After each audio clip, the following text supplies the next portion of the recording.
Welcome to Women Who Move Nations, a podcast by the Public Transport Association, Australia, New Zealand. Each episode, we interview top female executives from the public transport sector in Australia, New Zealand, and around the world. If you're interested in leadership, workplace gender equality, or building clean, green transport for the future, this is the podcast for you. This season is proudly sponsored by NEC Smart Transport Solutions. Find out more at nec.com.au. Now here's your host, Michelle Batsis. Hello and welcome to our next episode of Women Who Move Nations. I'm Michelle Batsis, your podcast host. I'm the Executive Director of Future Mobility at the Department of Transport and Planning in Victoria. And today I'm super excited to be interviewing our guest, Michelle Sheppard, who also works in my Department of Transport and Planning in Victoria. She is the Diversity and Inclusion Senior Advisor.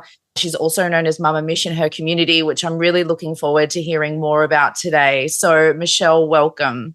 Thank you for having me. I'm really excited to explore both your personal and professional journey today, to explore the issues around diversity and inclusion that we're facing in the transport and planning sector, not only across Victoria, but in Australia and in reality around the world. So I might just start with, if you could share with our listeners the journey that's led you to your current role as the Senior Advisor for Diversity and Inclusion in the department, and what are your reflections of that journey? Well, Michelle, look, it has been 12 years since I came out as transgender. So despite my voice that you're hearing, my pronouns are she and her. And whenever I do this work, I always want to take the moment to acknowledge not only the lands which each of us are actually meeting on and pay our respects to the elders that are past, present, and emerging, but it's also important for me to recognize those that have come before me within the wider LGBTIQA plus communities, especially those who are transgender women. Because as a transgender woman doing this work, I wouldn't be able to do this unless I've done what they've done before me. Now, before I came out, I had a life of, a very heteronormative Western suburban Melbourne, blue collar, working in the IT industry, being a father, being a husband, very much that 2.5 picket fence life that you'd expect. And through a few challenges that were thrown our way, my marriage had dissolved and a few things happened. So I took some time to explore what I was going through and what I was dealing with when it came to my gender identity. And after I came out, I found that I really struggled to find employment. I had taken a small career break, had shifted gears, and I thought, look, I'll take maybe about a year and use my makeup artistry course certificate that I had and actually applied it to working in a salon for a while. But just to have something different, because 20 years since a young age of doing the same thing over and over was quite, I don't know, no one say boring, but you need new challenges. And I just needed something different. I thought that would be a safe place to shift and explore my journey that I was going on. But unfortunately, that didn't really pan out the way I thought it would. And I went to go back into my industry, but the agencies, the recruiters, the people I've spoken to, constantly shut the door in my face. I was told, look, we can't place women in IT very easily, and being a trans woman, there's no way we can actually place you. There's just no organization that'll hire you. Look, you've been out of the industry for 3 months. You're now going to have to reskill and retool, go back to school. You don't have enough skill. And I was quite shocked by that. 20 years and taking 3 months to go do something differently. I was really taken back by that. They said, whatever you need to do to look after you and your two daughters, at the time they were 7 and 4, to put food on the table, whether it's scrubbing toilets or stocking shelves, you're going to have to go back and start your career over. There's just, again, no one's going to hire you. So it just really was something that just degraded me and just really lowered my confidence in what I was doing.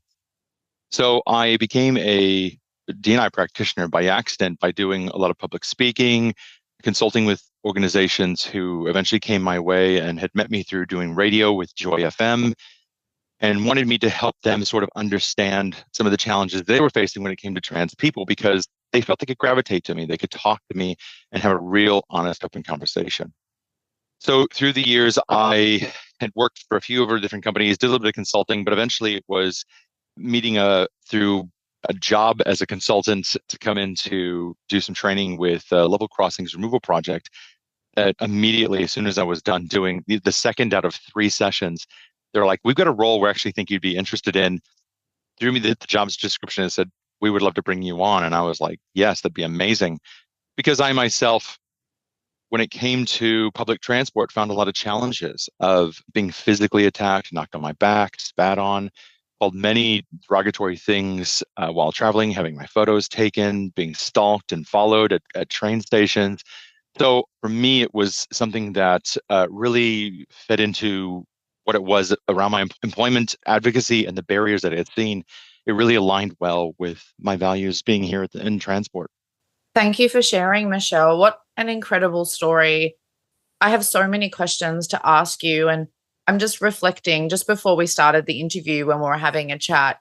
You talked about this concept of this is a brave, not a safe space. And I think that's what you said, and correct me if I'm wrong. No, definitely. I like the idea of a brave space more than a safe space. I think what happens in most conversations, people are too afraid to ask the questions that they really need to ask or want to ask because they're afraid because they don't know the right languages that need to be used. And so I say to people, look, you can't make an omelet without breaking eggs. So let's go ahead and create a brave space where I allow you and me to speak in a way that we both can be just authentic and just be ourselves in this moment. It may be messy, it may not be the right language, but we get what we're talking about. And through that conversation, we can create a safe space to have a common understanding of each other. Yeah, look, I actually really appreciate that because, and I know I asked you some questions before we started around, how would you like to be referred to? And I think actually by having you say and hearing, this is a brave space, I just want to say thank you because I feel like I needed permission. I think that there's a lot that, I personally feel that I want to understand more. And so I'm just going to ask you the questions. So you talked about coming out as a transgender woman and the challenges that you faced professionally and the perceptions that you had to, I guess, in some ways challenge. And I just want to ask you more. Can you share more about that? From hearing you, this is what I'm imagining, right? That you came out and people perceived you as different and different in a way that maybe they don't understand. Maybe it kind of threatens their, constructs that we've, grown up with in society around, how people fit in and how people need to be. And how did you face that? Like to actually find that bravery within yourself to be authentic and share your story? Great question. There's so much, and you often have to filter in your head going, what are the most important things to actually share with this? Because it's actually been quite a colorful decade to go through with all of this. Coming out within Western society and our ideas of what it is to be transgender, the only references we have is what we see on social media, what we see in television or the movies or stories that might come up. But also, there's a lack of engagement or connection to this community as a whole as well. So it creates this misunderstanding, and then it creates these stereotype stories that aren't even real, right? And so even coming out myself or dealing with my gender identity issues from a very young age, probably about 4 or 5 is when I first started dealing with a lot of this. And it's a very common story with many others that I've met over the years. But there was no way to have the conversation. There was no education, there was no services, there was nothing. So you try to be what it is that you're told you're supposed to be. And again, look, I can't help it. My voice is the way it is. So obviously the listener who's going to be listening, or even yourself, it is quite confusing. And I can't help that my voice is the way that it is. So when I came out, I'm, again, 6'3", I'm broad shouldered. I'm, at the time I had a beard. I was trying to do my best to be society's idea of what it is to be a man, what it is to be, the provider, the carer of my wife and my children, protector. And there's nothing wrong with that. I'm still that person as well too. But unfortunately, I guess now, but at that time, it's hard because you can't quite understand what is going on in your mind and your heart because it all feels different than what you're told you're supposed to be.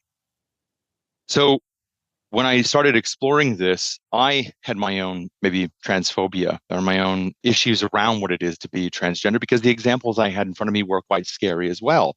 I don't want it to be that or look the way that people in society had seen the particular community at the time. And then when I did come out, there were lots of comments and negativity from family and friends. And I lost my mom, not through death, but through just hate and fear.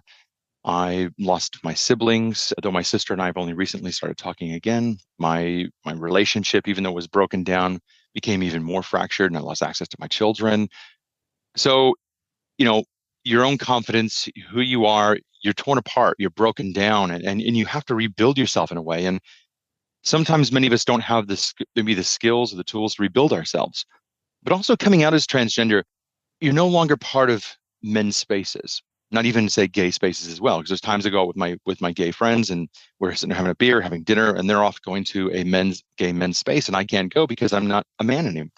But also, we don't understand the social contracts of women's spaces, so we don't have that time to sit down and talk and engage and understand the language and how certain tones or actions or any of those things. So we're kind of lost and disconnected and isolated in a lot of ways. And so you have to really find your ground, and you have to learn to do this overnight to become who you are and finding things. And so everybody else around you has those stereotypes. You're looking at, Norman Bates of Psycho, or Buffalo Bill from Silence of the Lambs, or, all these other very negative, dark stereotypes at that time. We didn't see any of the positive imagery that we see in television and movies, which is why it's so important we see representation in television and movies, because those are our references. I mean, I remember during COVID, I was going back and watching shows that I hadn't really finished, things like How I Met Your Mother. Such a cheesy, silly show, right? And probably not the the best of television shows, but it was just an easy watch because it was stupid, right? But as I was watching it, in every other episode, here was Barney going to Ted every time Ted had a girlfriend. Oh, did she used to be a man? I bet she used to be a man. And I'm going, wow, like how is this the punchline and the joke every time? Because it's such a degrading thing according to society and to men and as well. So as I'm going out to go and find jobs and trying to rebuild my career, the people that I'm engaging with as well are watching these shows, and they have their own stereotypes and representations. And so you're sitting before them, in front of them in this moment, and then they have those unconscious biases that become maybe even conscious biases because they don't understand you or how to make the connection of how to fit you into their culture. And especially when it comes to toilets or just engaging in general. So there's fear, and there's fear on both sides. And I had to go and find a way to rebuild myself and rebuild my confidence and understand maybe society in a different way in order to navigate and move myself to this point. Wow, thank you so much for sharing. Michelle, you really inspired me. Like, you've inspired me so much. I think many of us feel actually afraid to be our authentic selves, particularly when it comes to our professional career. You've got me reflecting on something that, not many people know this about me, and only in recent times have I shared it, but I'm neurodivergent, and I spent so long of my life thinking I'm so different. And now, I realize actually that it's like a superpower, right? And I've just got to own it. And so I just want to say thank you for sharing, because I have no doubt that you sharing your story is really inspiring our listeners. So I just want to say thank you in this moment. Thank you, Michelle. I really appreciate that. I mean, I myself recently found out that I'm neurodivergent in a way as well, too. And again, realizing it actually is more of a superpower than not, and not realizing how different you are. But also, I've learned to find the blessings in being trans as well, and being able to have walked two lives within society and having different lenses that I can apply to the work that I do, but also finding a new level of resilience when dealing with some of the things that I'm dealing with. So thank you so much for that. I appreciate it. So when you were sharing before, you talked about loneliness, and I'd love to dive in a little bit more about that, because I think many people experience some loneliness in the workplace. And I'm just wondering, could you just share maybe a little bit more around the practices that you've put in place around this, but perhaps some thoughts that you have around how people working in public transport can show up for each other? Like, how do we combat this in the workplace and ensure a space where people aren't lonely or don't feel lonely, but actually feel a connection? Great question. I'll actually probably break it down to two things. So first off, talking about the loneliness and explaining it maybe a little bit further before I go into how we sort of combat that in the workplace. So when I talk about the loneliness, it's getting on the train every morning and not seeing anybody else around you, and the staring that comes during the morning on the platform or on the train. I would have to say maybe even also being an immigrant myself, even though I speak English and I come from the US, there's a different language and a different humor and a different way that people speak here and connect that, sometimes just the smallest little quirky things that we do within our own culture and our own group of circle of friends, our own inside jokes that bring us a little bit of comfort, right? So there is a level of maybe faking it till you make it as well within there, right? And so when I came out, I didn't have anybody else to sort of mentor me, help me understand what I was going through, help me understand how I should walk and talk. And so I had to learn and teach myself everything that I do, watching everybody around me, navigating spaces and finding new ways to move. Now, it was interesting, later in life, I of coming out within my trans journey, I had seen all these stats around those who identify as transgender who had suffered from mental health issues and had attempted or considered suicide. And it was a really troubling stat to really see and read that. But as I went to learn, because I myself am somebody who had experienced suicide ideation within the early days of coming out, and I had to sit down and take some time to really explore and understand that. And what it was again the whole I'd lost my mom. My mom told me, what a waste. It's a very colorful way. It's a very dark way of she expressed her feelings, and that she wished she had never had me. Right. I lost contact with my siblings, lost contact with most of my other family. I hadn't seen my kids. My kids were away from me. I barely had them, where I'm gone from having them every day. My ex-wife looked at me in disdain. So it's just that disconnect. And then you want to prove yourself. In the past, I had always put myself into my work and found myself in my work and had just surrounded myself in the busyness of work. And I didn't have that anymore. So just even going down to get fish and chips from the shop, which I couldn't even afford at the time. I had no employment. When I had my kids, I was, buying discounted 75-cent beef hearts off the shelf that I turned into steak as best I could with 2-minute noodles that I was feeding my children. I could barely put food in the cupboard.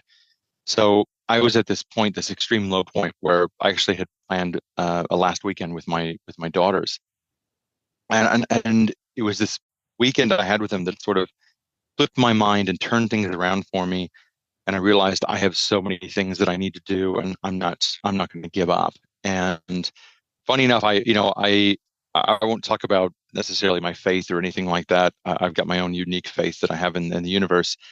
But it was interesting that same weekend, I had friends of mine show up with 3 suitcases of food to fill my cupboard. Now, I think I might still have bags of flour that are still sitting there that have traveled with me from place to place that I don't know what I'm going to do with. But at least it was some kindness that came to me out of the blue. But it was, getting out there, 10 coffees in one day, literally I had, where I was going out and reconnecting with people. But again, it's that loneliness of not really feeling like you can be your full self. You have to show the best side of everything, and you have to protect parts of you that are hurting and most vulnerable. And you can't show that to anyone. And it's heartbreaking. It really puts such weight on your chest, in your heart, pardon me. And to hide so much of that. So that's why I've really had this shift where, again, at the beginning of this conversation we had, where I said, I want you to have a brave space with me where we can actually just be ourselves. And I don't have to give you the tap and dance of what you're expecting me to be. I want you to be connected to me and have an authentic conversation. So, even today, there are moments where I might be in a busy room or at a women's conference. And again, I'm the only trans person there, or the only trans woman that I can see. And it's tough, because you've got all these eyes. There's no one you can gravitate to. So sometimes you're standing there, no matter how much people might know who I am, you'll stand there and you'll see people staring at you. They don't even give you a quick little smile. They just stare and they'll look away.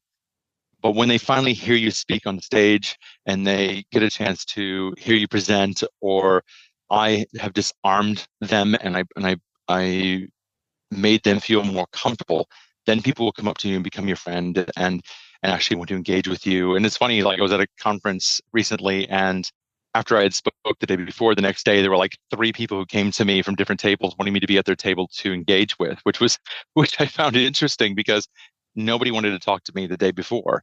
So it has a moments of isolation that you have, where you have to put on a certain face, you have to act a certain way, you have to disarm people on a day-to-day basis, and you have to just, in some ways, hide the times you're struggling, because again, the stereotypes around someone being transgender and mental health issues and the stats that they're put in people's faces. I'm not saying that's necessarily in my case, but immediately will have those fears and beliefs about you in that moment.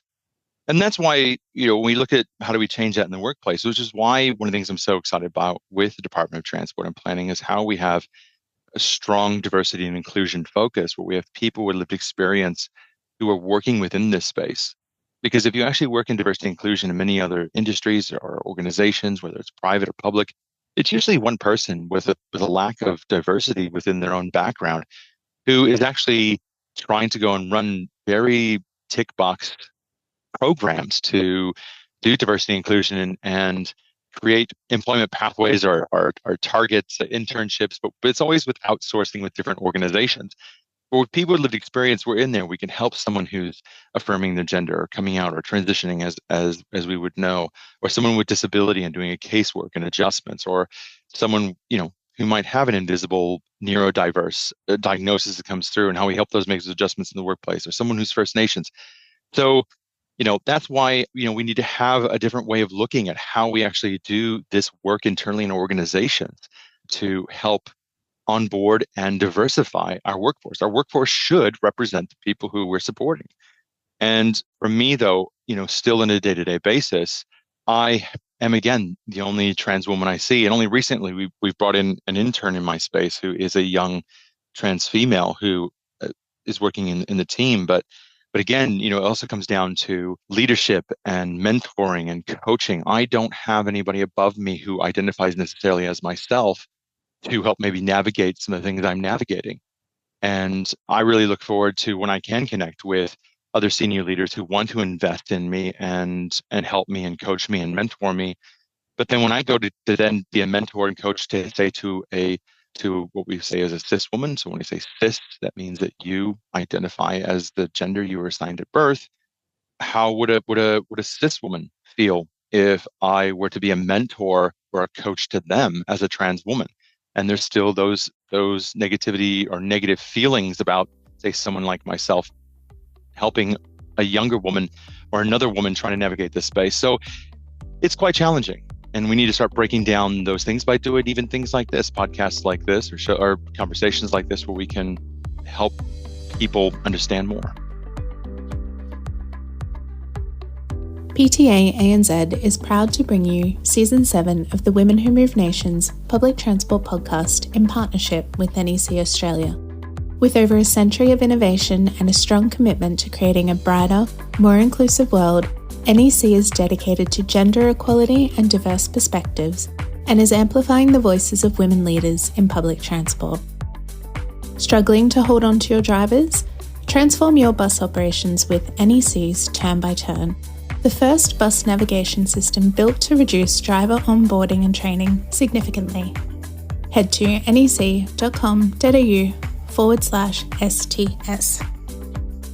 Thank you so much for sharing, Michelle. Wow, that was so powerful. I've got so many questions, and it's such an interesting reflection that you share.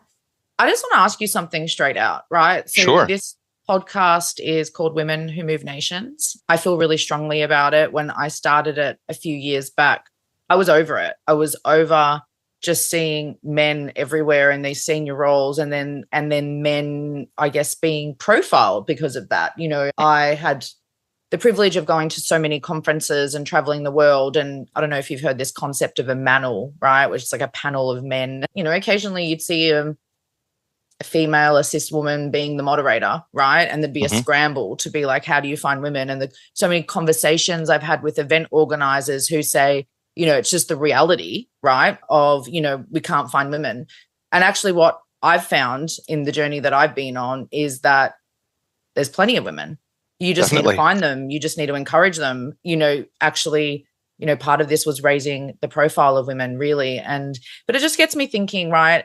I've had feedback over time around, we shouldn't be talking about women in leadership. We need to be more inclusive. It's everyone. It's men, it's women, it's gender diverse. How should we be framing this conversation? I genuinely want to know, No, and it's not just this podcast. Like, how do we be more inclusive? You were talking about going to women's events and you're the, maybe the only trans person there.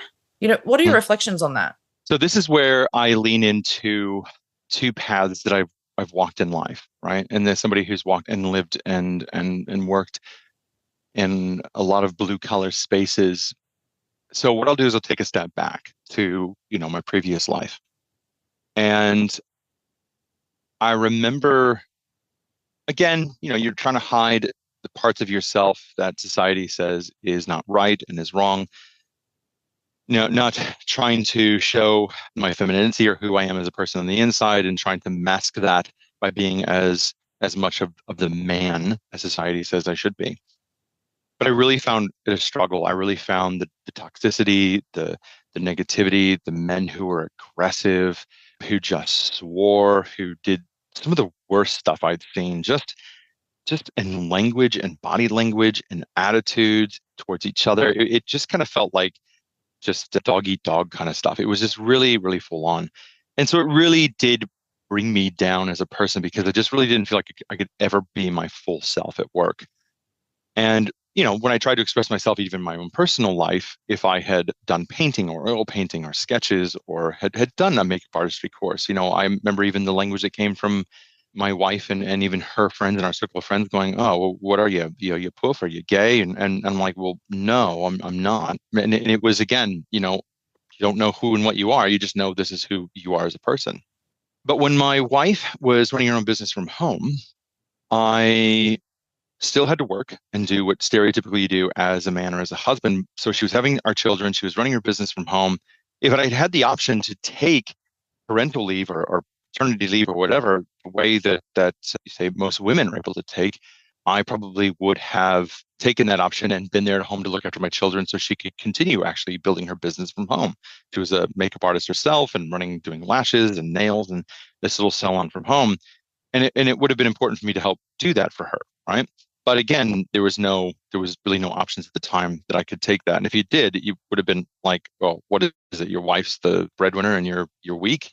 There's this sort of mentality around that. After coming out, I've spoken to so many men over the years who really wanted to sit down and have these similar conversations that we have, and met men who are like who I was at that time when I was presenting myself as a man. Now, they themselves are not transgender. They may, have probably questioned their own sexuality, whether they were bi and stuff, but they more than likely would have, say, a wife and kids, and they're very happy in their relationship, but they wanted to help out more. But unfortunately, I think with some of the women's spaces, like women's networks, I think we've created a bigger wedge to push a lot of men out. And even at the women's conference I was at, it was interesting trying to watch this man in this woman's space trying to be more of an ally and more of be part of the conversation. But you could see that he was reserving himself. But then when he spoke, a lot of the women sort of looked away and looked down and didn't engage with him. And so I think it's a saying somebody said to me that sometimes some of these spaces we do go so far left wing,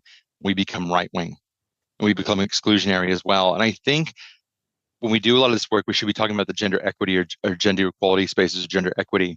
And if we allow men to come in, we may not offer them, say, mentoring sessions or maybe,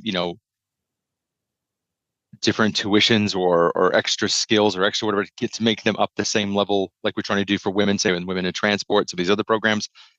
But if we include them in the conversation and have them there working with us, we will find that they will gravitate over to this side and to women's spaces to work with us and support us and be what we need to help change society. And those who are perceived to be those alpha toxic dogs will become a smaller pack over on this side, and we can probably see them a little bit more. But because we create this divide down the aisle, those men don't want to come over because they'll be seen as weak. And we have to develop a better understanding of men and women. Men and women aren't very different from each other. I've seen a lot of it. And there's things in society where we raise people and talk to people. The studies we know, I was talking recently with the WGA, with the pay gap, the studies talk about, hey, men and women's brains aren't that much different from each other. A lot of it comes down to how we are socialized. And we need to be talking more and bringing more people into the conversation. But again, a lot of these spaces we talk about are men versus women. We forget that there are those who are gender diverse, though that the conversations need to also talk about women of color, women with disability, women with multi-faith backgrounds, multicultural backgrounds, those who are non-binary.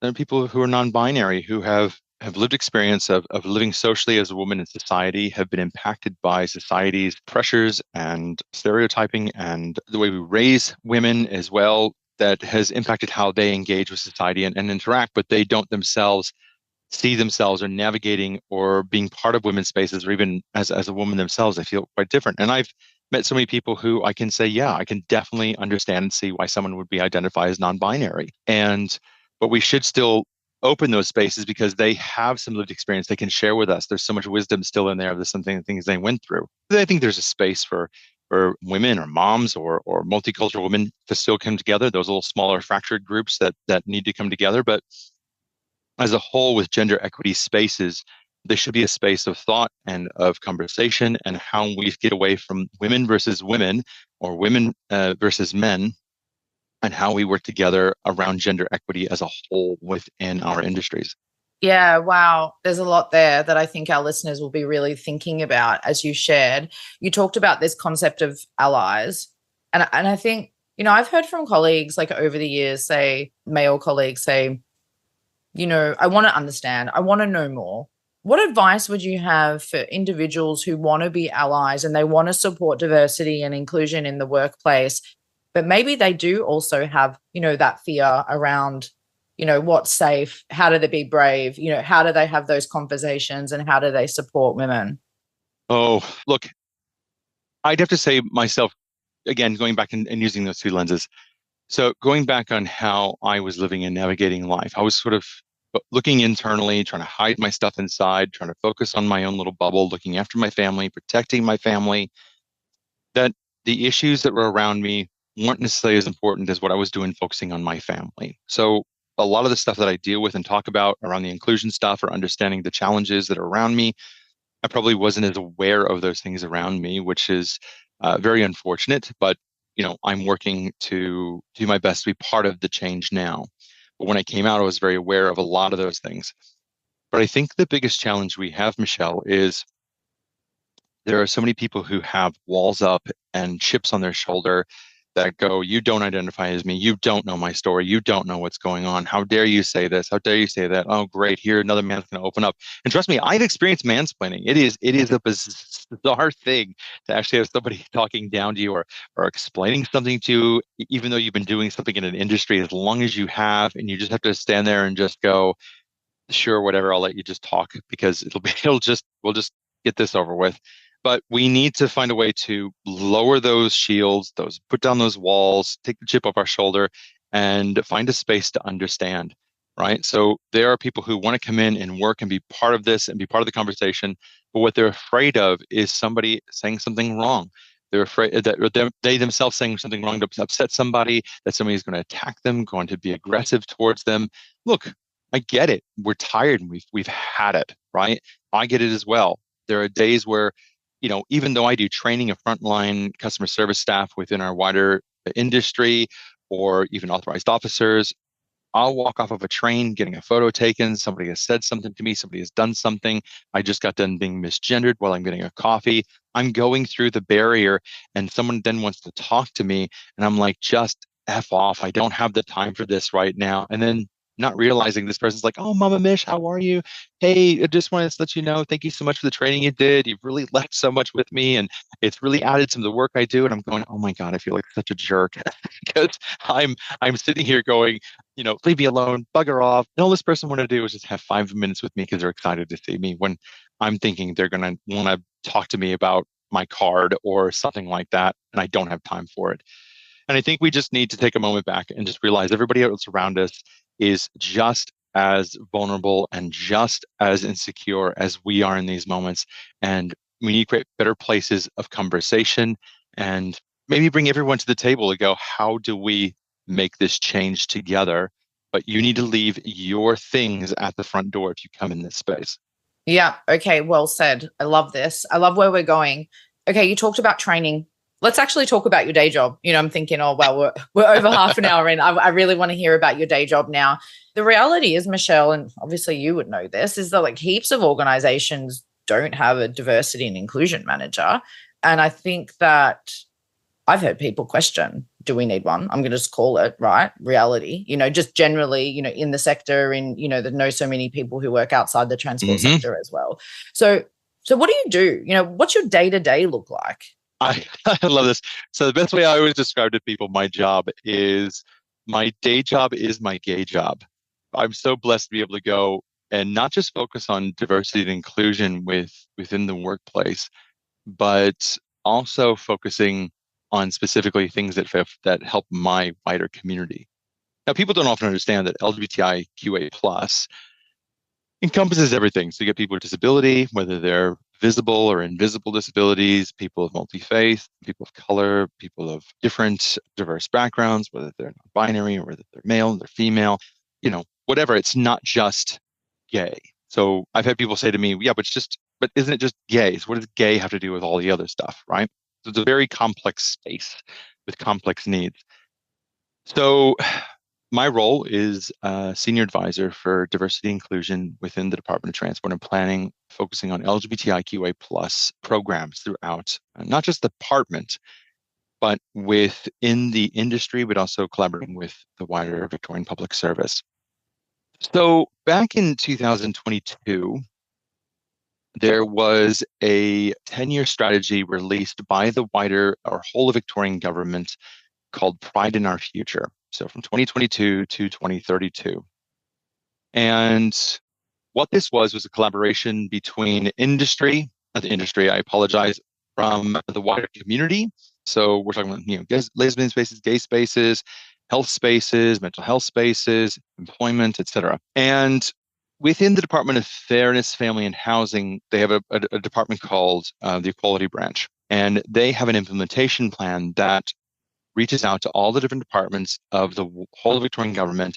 And there are actions within that implementation plan that we are all tasked with. Now, one task that we have within ours is increasing employment within transport and infrastructure within Victoria. And there are many other things within there that we put together. So we put an action plan together within the Department of Transport and Planning that aligns with that 10-year strategy. Now, it's one thing delivering within the department. I can create a gender affirmation guide and create little one-fact pages. I can do all the things I need to do around training. But I often found that a lot of the stuff we did when it came to trying to connect further within the wider industry with our operators, with our agencies, within all the different areas of transport, there was always these barriers of communication or even what projects were happening. So I took a different approach and I flipped it. And the very first line of my action plan is sustainable best practice within the department, industry, and VPS. So going and connecting with the Equality Branch and talking with them about the implementation plan and understanding all the actions they have in there and how it aligns to our action plan, and then going out to, say, Beeline and Yarra and Metro and Kinetic and Big Track and LXRP and SRLA and Westgate Tunnel projects, all of these, and understanding some of the actions they have. But what I found was they didn't have everything they necessarily needed to do the delivery of what they needed to do. So, they're looking to train their frontline staff. They're looking to do, someone who's affirming their gender in the workplace. And so they didn't have what they needed to do that work. So I started working with them, and as part of the action plan, we developed what's called the Bent Transport Initiative. And so yes, it doesn't have planning in the title, but the whole point is it's about focusing more on that front line, what people can see out on the ground. Because unfortunately, when you're dealing with consumers, if they see public transport, they see a train, a bus, a tram as pretty much the same thing as public transport. They're not aware of the complexities that happen within government and who owns what property and who's the subcontractor and all that kind of stuff. So what I do is I go and connect with D&I leads, health and wellbeing leads, heads of pride networks, or even ERGs of other areas. And I sit down and I share with them what the focus is of where we're going on for the year to come. But also taking different days of significance, like, say, for example, Ida Hobbit, which is the International Day Against Homophobia, Biphobia, Intersex Discrimination, and Transphobia. Big acronym.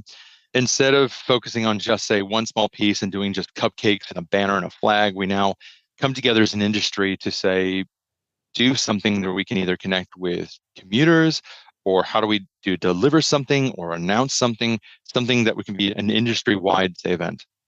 But also looking at events like, say, Wear Purple Day. Most people don't even know what Wear Purple Day is. Now, Wear Purple Day is around young LGBTIQA plus people and talking about discrimination and mental health. But I had to take a moment back and put myself in a leadership strategy sort of space. And I go, why would I would focus on, say, youth? Of course, we need to focus on youth. Youth is important. But why LGBT youth specifically here in the workplace? What does it have to do to relate to us? Now, anyone who works in transport knows that we have a need for the best talent. We need to have diverse talent. We need to grow our workforce as well in this space. And when it comes to young people, we need to show them and see us as an industry of choice for their future, especially young women when it comes to STEM.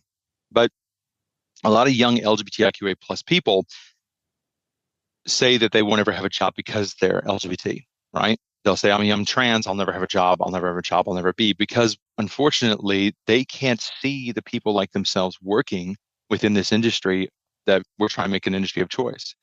So they go, well, I don't see someone who's like me. I don't see a trans person. I don't see a bi person. I don't see a person of color. I don't see a person in a wheelchair.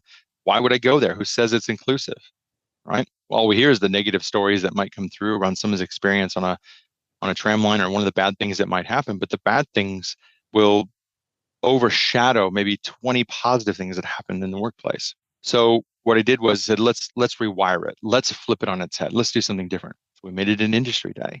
The first one we did was at Yarra Trams. I said, all right, I want to host a group of kids from a organization called Hester Hornbrook Academy who are disengaged. I want to bring them in and I want them to meet queer people who work within the wider industry, right?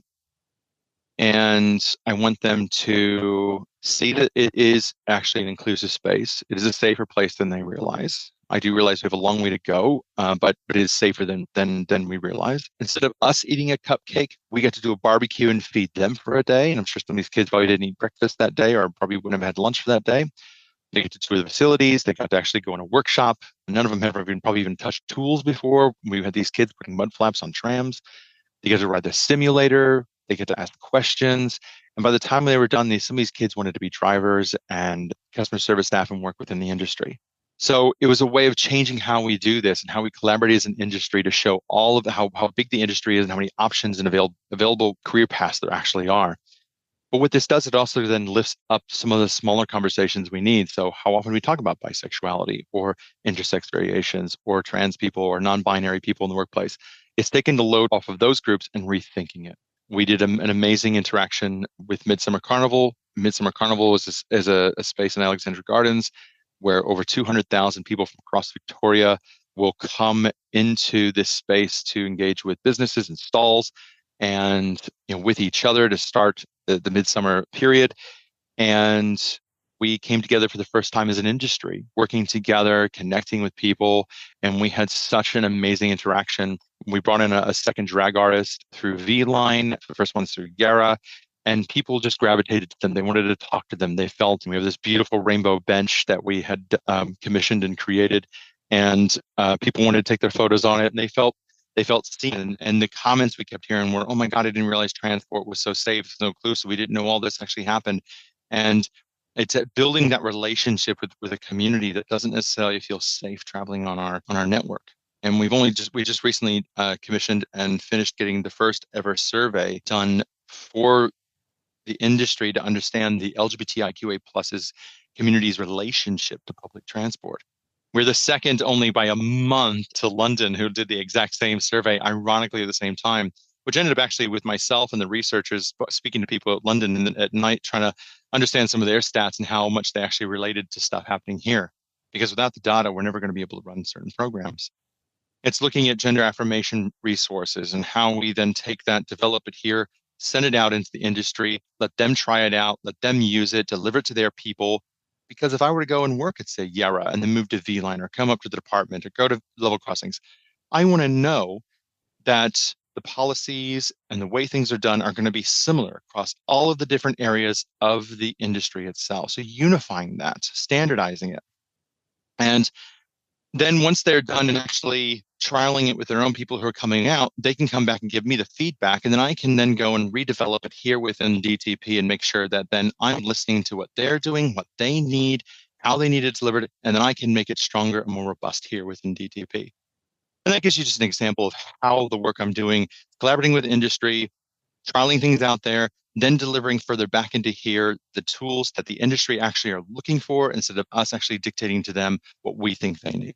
Wow. I've just loved hearing the initiatives you've worked on. It's so powerful, the impact that you're making. And hey, I just want to say thank you for calling out, the trend of the traditional morning tea with cupcakes, right? Because actually I feel like it's the go-to. Okay, so Michelle, I want to talk about the communities we serve, right? So you referenced this, the commuters, the communities. There's a couple of parts I want to ask about. So I heard you say gender equity. I'm just going to say it. I feel like there's so many conversations that I'm a part of that I hear, and it's like, what's gender equity versus gender equality, and what should we be talking about? Maybe could we just start there, and then I'm going to talk about what we could be doing on our networks. Sure. So, equality means, each individual group of people is given the same resources or opportunities. Okay. And that's talking about equality. But equity recognizes that each person has different circumstances and allocates the exact resources and opportunities need to reach an equal outcome. So sometimes people might need a little bit more to get there. So there might be people of different backgrounds with different languages that might say have barriers to, filling out, say, applications. Okay. And, we want to go and do equality, which means everyone is treated the exact same way, but we need to create gender equity spaces. Okay. Because not everyone is provided with what they need to actually succeed. So, just because we go and create these spaces, it may not be accessible. So someone like me as a trans woman, I also have barriers when it comes to, say, think about hospitals, for example, in areas of emergency. Patients are prioritized based on their health condition, right? All right. Therefore, treatment is based on the severity of the condition rather than the order of arrival. Where with equality, we're doing that based on order of arrival. So, and this is not just when it comes down to, say, trans women, but it's talking about women with disability, women of color, multi-faith, multi-language, all that sort of stuff. Okay. But even women who are cisgender, heteronormative, and maybe in heterosexual presenting relationships or heterosexual. There are still barriers and challenges in some of those based on where they come from, whether it's regional or metro or whatever. So we need to talk about how we create those equity spaces. Yeah, it takes more resources to create an equity space, but that's what we strive for.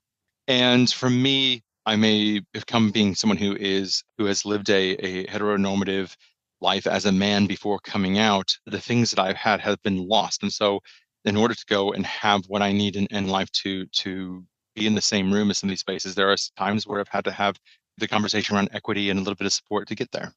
Awesome. All right. So we're going to talk about gender equity on the network. This is a public transport podcast. So let's talk about public transport specifically. Of course. I mean, I was going to ask you a question around, if you were going to design a network from scratch, what would you do? Endless bucket of money. I'm actually not going to ask that, right? So, we have listeners that are around the world. It always blows my mind. It's not just Australia, it's New Zealand, it's the US, it's UK, it's Canada, it's France. It's incredible the kind of span of the podcast. And interestingly as well, a quarter of the listeners are male, right? So, I mean, I don't know, I look at the Spotify analytics, right? I don't actually know if it gives people the opportunity to identify other than cis male or cis female, but I'm just thinking, right? So we've got people who are working in government agencies, in operators, manufacturers of vehicles, you name it, it kind of keeps going on.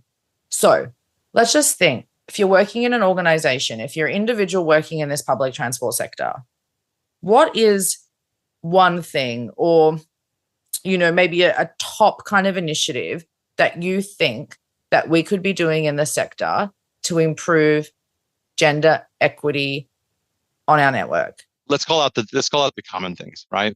We need to look at security. We need to look at cameras. We need to look at lighting. These are some generic things that just need to be done in general, because those are some of the barriers that a lot of women in general face when it comes to just the safety out in our networks, losing their access to, say, part-time. A lot of women are looking for part-time roles and work with it, because women usually take the brunt of the caring within the households, whether it's someone who's elder or a family member or a child. Those are things we know this. I don't need to explain any further on that. But I think that the one that is probably the biggest has to do around toilets. I don't want somebody rolling their eyes going, yes, a trans woman's talking about toilets on a podcast. Here we go, toilets again. But it's more than just, say, trans women. Even if you had gendered male and female toilets still out in a wider network, there's still a lot of issues around this that create even just safety and sanitary purposes. Now, one of the things I have started really exploring around this is we'll talk about stuff around this. We'll talk with our local councils. We'll talk about our people doing planning. There's all these different barriers around, oh, we can only have one toilet. We can only have the two, but they're male and female. Really, they're the exact same room. So really, in a lot of ways, we should have them as just gender neutral in general, because what if one's already taken and it's a woman in a woman's toilet and the other one's empty? We should allow the woman to use the other toilet, right? But we also should be exploring outside our own industry to other blue collar areas. Maybe it's within the postal service. Maybe it's within utility services around, what kind of issues they're doing with depots. Now, there's two conversations around toilets. So those of us within the white collar corporate half of this industry, it's easier. I mean, there's challenges around, say, building management, because usually buildings are owned by other organizations and they kind of do their own thing, and they'll basically use, say, policies and standards and things around. There should be only, say, be a certain number of toilets per 100 people within the certain area, and that way they can get away from not having to provide and do any further structural changes to change toilets. Now, we just got done doing some refreshes in certain buildings within government, and in that time we should have talked about how do we create gender neutral toilets for some of our staff. And unfortunately, that's not a conversation that was even brought up. But really, in other ways, in white collar areas, it's a lot easier and it's a lot less messy. The problems we face are going to be down in the front line, the blue collar, the actual workforce out doing the work itself, right? And we're also looking at an industry, not just transport, but also, again, your postals, utilities, whatever, that have been shaped by men for over a century.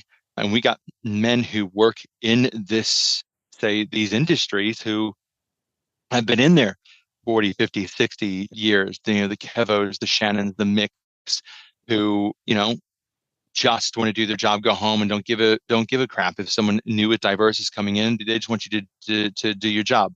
There's colorful language I can put around this because I know how they actually speak, but I think that's also where we need to take a step back and go and realize how these people actually speak and what their mentality is while they're out there. And a lot of times we haven't really spoken to them, but we'll come in there and tell them how they should be acting and how they should be working in the workplace. And most of them will kind of give you the two fingers up and go, yeah, on you, right? And so unfortunately, their way of pushing back is usually defecating on walls and urinating on floors. And, we have to work through, how do we navigate their feelings that they're expressing to us in their own way around the changes we're trying to change to make it more equitable for other parts of our society. Because again, we should be having a workforce that reflects the people who we are looking after in this space. So we need to also look outside our own industry. We need to go to these other industries and see some of the challenges they might be having as well. And, having maybe even if we had some kind of summit where we spoke about some of the challenges around this and, how we're able to go and add a third toilet or better facilities or, exploring the idea of all gender facilities out in these areas. But again, because of the demographics we have out there, say a majority of men out there, again, when I've described how some people are acting in some of the toilets, it makes it a more unsanitary and safe place for women in general to use toilets and facilities. And so no one wants to be out there in the middle of the dark and going into a toilet that's actually really disgusting and door handles broken and locks barely locking. And then, let's talk about, cameras and lighting and stuff that need to be added on top of that. But the toilets themselves should be a safe and clean place for most people to come to work to. Yeah, I actually so appreciate you talking about toilets, right? Which might seem in some ways simple or, it's like, to be honest, like, I'm sorry to hear that, the conversations, that we still don't bring up toilets in these conversations, right? Because I just think so many workplaces have a meditation room, a prayer room. We're trying to be inclusive and but there's still stuff that's being missed, which is really important, right? So I appreciate you bringing that up.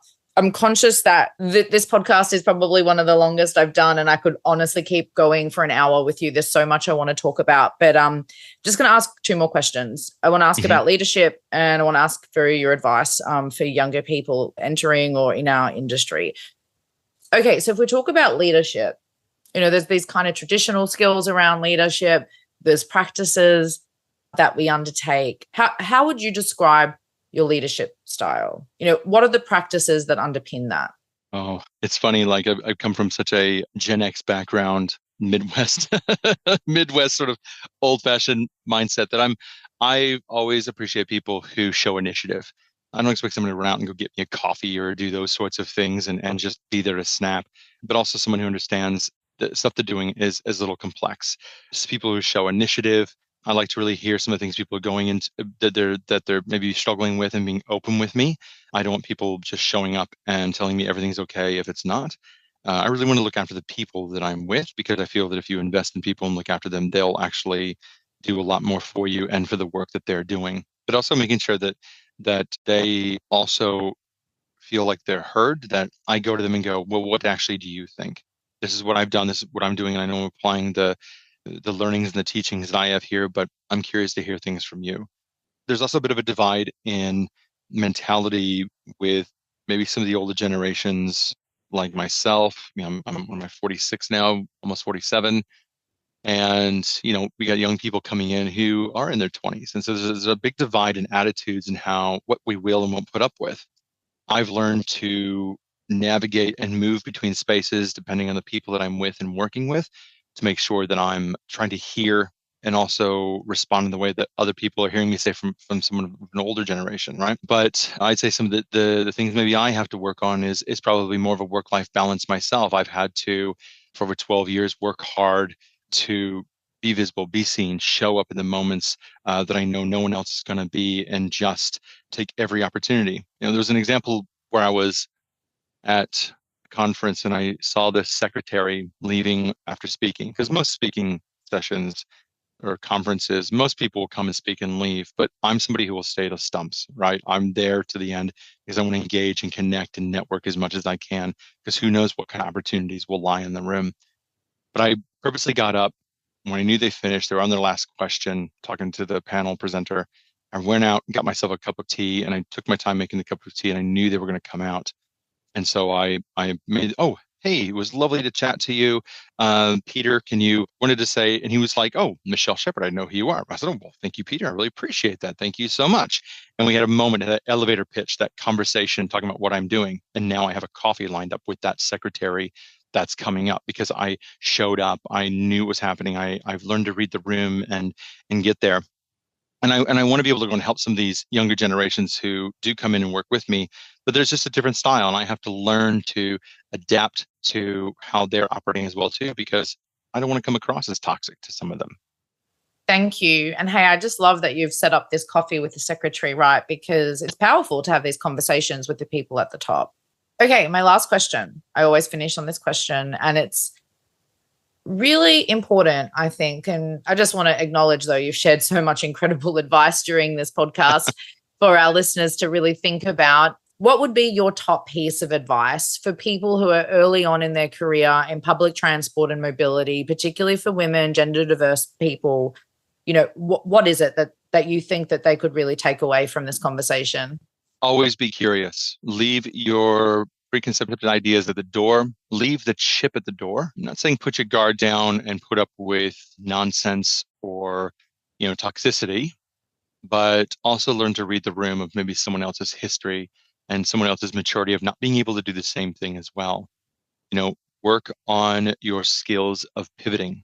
That means, in that moment, if you've got to shift and change how your language is in these moments, because, just ticking and flicking, signing the paper, sending the email, and leaving at 5, if you're passionate about making a change within a space, then it means showing up at 7 a.m. when you know that an executive is going to be at their office, and you're on your laptop checking email and having a cup of coffee and making sure you're there and pivoting to have the conversation but also meeting them in the way that they know how and how they know how to speak.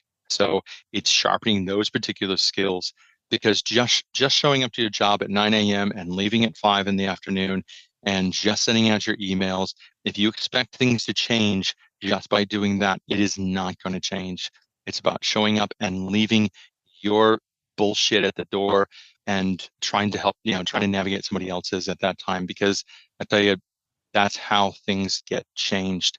And I can give you so many more examples. Like you said, we can speak for another hour of how those actions have actually shifted and changed in the areas that I'm working in already. Thank you so much, Michelle. Great advice. You have honestly, truly inspired me, and I'm sure many of our listeners through this conversation today. I just want to say thank you for creating the brave space, for the permission to have this conversation, for sharing so honestly, for sharing your ideas on how we all can be thinking about how do we improve diversity and inclusion in our workplaces across the transport sector, and for the people who choose and need to use our public transport networks. Michelle, it's been such an incredible honor to interview you, and thank you so much. Thank you so much for having me. It has been such a privilege to be able to have this conversation with you. And who knows, down the road, maybe we'll do another conversation and share some more things. I would absolutely love to. I'd also love to have a coffee with you at some stage. That would be incredible. Anytime. Amazing. That was Michelle Sheppard, Senior Advisor of Diversity and Inclusion at the Victorian Department of Transport and Planning. I really want to thank all of our listeners for joining our podcast today, for your support in this podcast. We wouldn't be doing it without you and without the incredible audience we have. I'm Michelle Batsis, the Executive Director of Future Mobility at the Victorian Department of Transport and Planning. Thank you, and I look forward to sharing with you next time. Thank you for listening to Women Who Move Nations, the Public Transport Podcast. We're proud to deliver this episode in partnership with NEC Smart Transport Solutions. To find out more, visit nec.com.au. This series is produced by Jamie Leowen and Sophia Dickinson for the Public Transport Association Australia, New Zealand. To find out more, please visit our website ptaanz.org. Tune in for more soon.